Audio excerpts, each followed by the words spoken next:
যদি কিছু হইয়া যায় আমি বেলালকে বুঝাই না। এই বলিয়া বেলাল যখন মিনারায় উঠিয়া আল্লাহু আকবার বলে আযান দেওয়া শুরু করছে,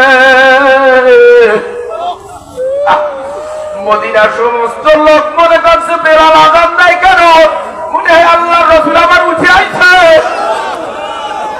আল্লাহর রাসূল মনে হয় আবার জীবিত হয়ে উঠে আইছে।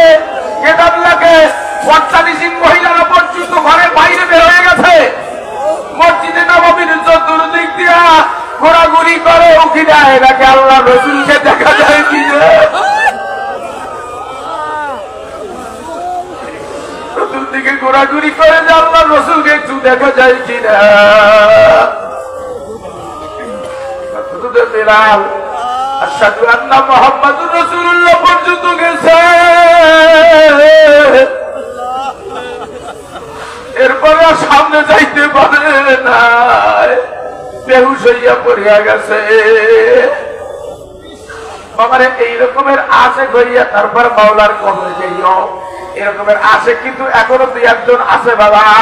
মক্কা মদিনায় গেলে এখনো এরকমের কিছু আশেক দেখা যায়। আল্লাহ, মক্কা মদিনায় এখনো কিছু আশেক দেখা যায়। আমাদের দেশেও কিছু আশেক আছে। আমি 2012 সালে তখন হজে গেছিলাম বাবারে, আল্লাহ আল্লাহ, আমার সাথীরা হজের সাথীরা এখনো কেউ আছে এখানে, হয়তো উপস্থিত আছে একজন, শুনে দেখবেন 2012 সালে হজে গেছিলাম। আমাদের নাইট ক্রুজ গুলা যখন মদিনার ভিতরে ঢুকতেছিল ওই সময় মনে হয় রাত 12:30 বাজে। নাইট ক্রুজ গুলা মদিনার ভিতরে যখন ঢুকতেছে মিশরি ড্রাইভার ওই সময় ডাক দিয়ে বলে, ইয়া আইয়ুহাল হুজ্জাজ হাযা মিরাতুন নবী সাল্লাল্লাহু আলাইহি ওয়াসাল্লাম, হে হাজিরা ওইতে তাকাইয়া দেখো তোমার নবী রওজা দেখা যায়, তোমার নবী রওজার মিনারা দেখা যায়। আমার মনে হলো যেন বাসের ভিতরে আগুন লেগে গেছে, চতুর্দিক থেকে কান্নাকাটি শুরু করে দিয়েছে। বলতেছে ড্রাইভার গাড়ি চালাইয়া দাও, আর গাড়িতে যাব না। আসে কারে ঢাকা হোটেলের কাছে যখন গাড়ি থামাইয়া দিল, আল্লাহ শুনতেছি চতুর্দিকে টাস টাস টাস টাস শব্দ হইতেছে। ওই রাত্রেবেলায় গভীর রাত্রে আমি তো নূতন গেছি, ওই সময় শুনি টাস টাস শব্দ হইতেছে। বালসাবাড়ির মিজান সাহেবের কাছে বললাম, চাচা কিসের শব্দ?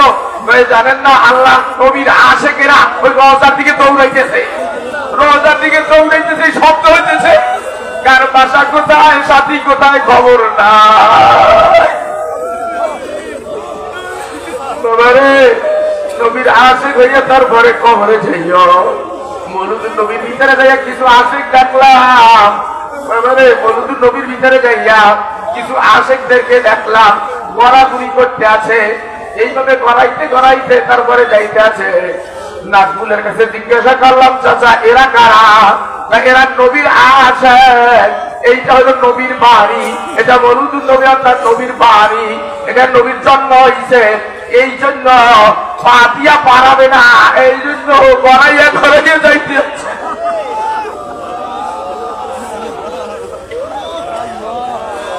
মানে নবীর আশেক হইয়া কবরে যাইও। আল্লাহ আমাদের সৌভাগ্যে যাইও, আল্লাহ নবীদের দরবারে আসিও, তাদের নবীর আশেক হইয়া কবরে যাইতে পারবা। বাবারে ওই শুক্রবারে মসজিদের ভিতরে মোমবাতি আর আগরবাতি দিয়া আর গোলা চাল দিয়া মিলাদ দিলেই রসুলের আশেক খাওয়া যায় না। রসুলের আশেক ভিন্ন জিনিস। মারা তুমি দিয়ারে দিয়ারে লাইলা উকাব্বিলু জাল জিদারা জাল জিদারা। প্রকৃত আশিক যে হবে বাবা, তার রঙে সে রঙিন হবে বাবা। বন্ধুর রঙ সে রঙিন হয়। বন্ধু যে রকমের জামাটা বানায়, বন্ধু ঠিক ওই রকমের জামাটা বানায়। বন্ধু যে রকমের টুপি পরে, সে ওই রকমের টুপি পরে। বন্ধু যেই ভঙ্গিতে কথা বলে, সে ওই ভঙ্গিতেই কথা বলে। তুমি যদি রসুলের আশেক হইয়া থাকো, তবে তোমার মাথায় কেন টুপি নাই? তোমার মুখে কেন দাড়ি নাই? তোমার মাথায় টুপি নাই, মুখে দাড়ি নাই, গায়ে লম্বা জুব্বা নাই, তুমি রসুলের আশেক দাবি করো। এটা হলো বোকাস মার্কা আশেক। বাবারে প্রকৃত আশেক হইয়া তারপর মাওলার কবরে যাইয়ে শুইও। আল্লাহ ওয়ালাদের সোহবতে যাইও, আল্লাহ রলিদের সোহবতে গেলে প্রকৃত আশিক হইয়া কবরে যাইতে পারবা বাবা। মাথাটা নিচু করে দাও।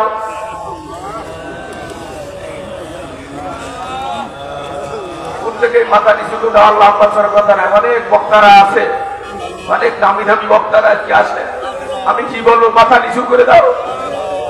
রহমতের কাকাল মনে করে বসো বাবা, আসামি মনে করি বসো, গুনাহগার মনে করে বসো বাবা। তোমার গুনার খবর তুমি জানো, আমার গুনার খবর আমি জানি। কোন দিন গোপনে গোপনে গুনাহ করছো দুনিয়ার কোন মানুষ জানে না, আমার মাওলার কাছে কিন্তু গোপন নাই। এই গোপন গুনাহ লইয়া যদি মারা যাও, জাহান্নাম ছাড়া উপায় থাকবে না। ও বুড়ারা, ও যুবকেরা, ও পর্দারালে মা বোনেরা, মাত্র গোপনে গোপনে গুনাহ করছো, দুনিয়ার কেউ জানে না, আমার আল্লাহর কাছে কিন্তু গোপন নাই। এমন গুনাহ করেছ ঘরের স্ত্রী পর্যন্ত জানে না। এ যুবকেরা এমন গুনাহ করেছ তোমার বন্ধুও জানে না। মোবাইলের ভিতরে কত নাকের ছবি দেখেছ, আল্লাহ আল্লাহ। মোবাইলের ভিতরে কত নাকের ছবি দেখেছ, কত গুনার কাজ করেছ, তোমার বন্ধুও জানে না। এই গুনার কথা স্মরণ করিয়া তুই চোখের পানি ছাড়িয়া দাও। বাবার এই কান্না যদি নাও আছে, কান্নার ভাব ধরিয়া বসো। আমার সাহেব রসুলপুরি বলতেন, পোড়া কপাল জোড়া লাগে না, পাপির চোখে পানি আসে না। এত কথা শুনিয়াও যার চোখে পানি নাই, মনে করিও কপাল পড়ছে, এই জন্য তোমার চোখে পানি না। কাঁদো বাবা কাঁদো। মারা সন্তান যেমন কাঁদে, স্বামীরা স্ত্রী যেরকমের কাঁদে, ওই রকমের কাঁদো বাবা কাঁদো।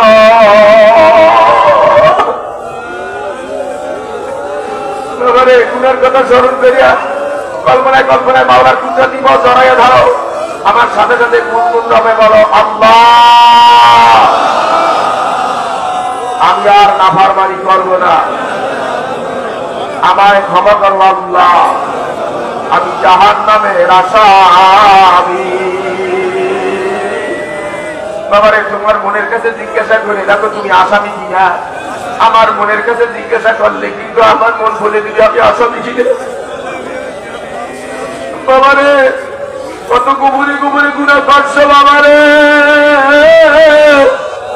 আল্লাহ মানুষ তোমাকে চেনে পীর সাহেব, মানুষ তোমাকে চেনে বক্তা সাহেব, মানুষ তোমাকে চেনে হাজী সাহেব, মানুষ তোমাকে চেনে আমির সাহেব, কিন্তু তোমার আমার ভিতরে কত নেফাকির লুকাইয়া রয়েছে। এই যে দুনিয়া কোনো মানুষের মিটারে ধরা পড়ে না, কিন্তু আমার মাওলার কাছে কিন্তু গোপন নাই। এই গোপন গুনাহ লইয়া যদি কবরে যাও বাবারে, জাহান্নাম ছাড়া উপায় থাকবে না। পার পরিমাণ গুনাহ যদি করিয়া থাকো, ভূত পূজাও যদি করিয়া থাকো, মূর্তি পূজাও যদি করিয়া থাকো, জেনা করিয়াও যদি থাকো, আল্লাহ না করুক যদি কেউ মানুষ খুন করিয়া থাকো বাবা, কল্পনায় কল্পনায় মাওলার কুদরতি পাও ধরাইয়া ধরো। আমার আল্লাহকে আল্লাহ বলিয়া ডাকে দাও। চোখের পানি নিয়ে আল্লাহকে ডাক দিতে যতটুকু সময় লাগবে, আল্লাহর নাম করতে অতটুকু সময় লাগবে না। কাঁদো বাবা কাঁদো,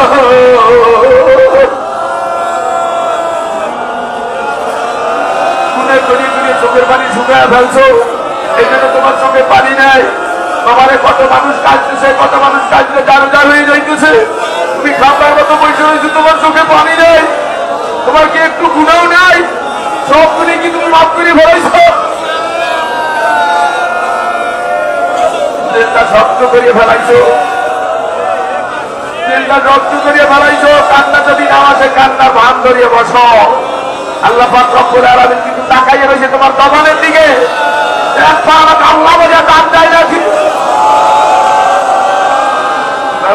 কোন মা যদি তার সব সন্তানকে ঘরের বাইরে রাখা ঘরের দরজা বন্ধ করিয়া দেয়।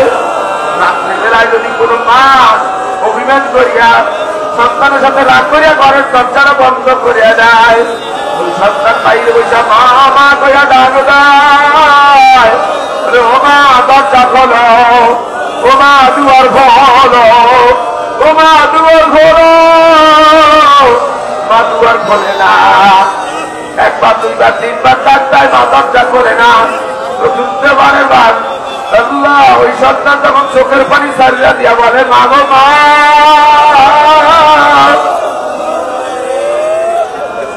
ও মা দুয়ার খোলো, আমি বাইরে ভয় পাইতে আছি, দরজা খোলো। সন্তানের চোখের পানি রেখে এখনো মা সহ্য করতে পারে না, তারপরে ঘরের দরজাটা খুলে দিয়ে বুকের সাথে জড়াইয়া ধরে, মাঝে কত ভালোবাসে বুঝবি তোর মা মরার শেষে। এই জগতে মায়ের যে আপন কেহ নাই, মনে বলে বিদেশে মায়ের কাছে যায়। বাবারে, যারাই তোমাদের মা বাবাকে হারাইয়া ফেলছো তারা বুঝতেছো মা কি জিনিস, বাবা কি জিনিস। যাদের মা বাবা এখনো বেঁচে আছে তারা কিন্তু অতটা বুঝতেছো না বাবা, যাদের মা বাবা এখনো বেঁচে আছে তারা কিন্তু বুঝতেছো না, যারা হারাইয়া ফেলছে তারা বুঝতেছে মা কি জিনিস। আমি আমার মাকে হারাইয়া ফেলছি, বাবাকে হারাইয়া ফেলছি, আজ থেকে 24 বছর আগে মাকে হারাইছি, এখনো মার কথা মনে পড়লে কলিজা ফিরিয়ে যায়। আমার মার কথা মনে পড়িয়ে যায়, বয়ান করতে আসলে মার একটা কথা আমার মনে পড়ে যে মা সন্তানকে কতটা ভালোবাসে। এবারে আমি যখন রসুলপুরে পড়তাম, আমি যখন রসুলপুরের ছাত্র, এই সময় তো মোবাইল ছিল না, মার কাছে চিঠি লিখি, মা আমি অমুক তারিখে বাড়িতে আসতে আসি। ওই সময় ছিল আষাঢ় মাস, আমি বাড়িতে রওনা দিছি, বাড়িতে যাইতে যাইতে আমার রাইত হয়ে গেছিল। চুষকালি বাজার থেকে হাজিয়া বাড়ি যাইতে হয়, কাটা পিচ্ছিল রাস্তা, আষাঢ় মাস, আমার আকাশ থেকে পিটপিট করে বৃষ্টি পড়তে আছে। এই রাত্রেবেলায় অন্ধকারের ভিতরে আমি বাড়ির দিকে আগাইতেছি,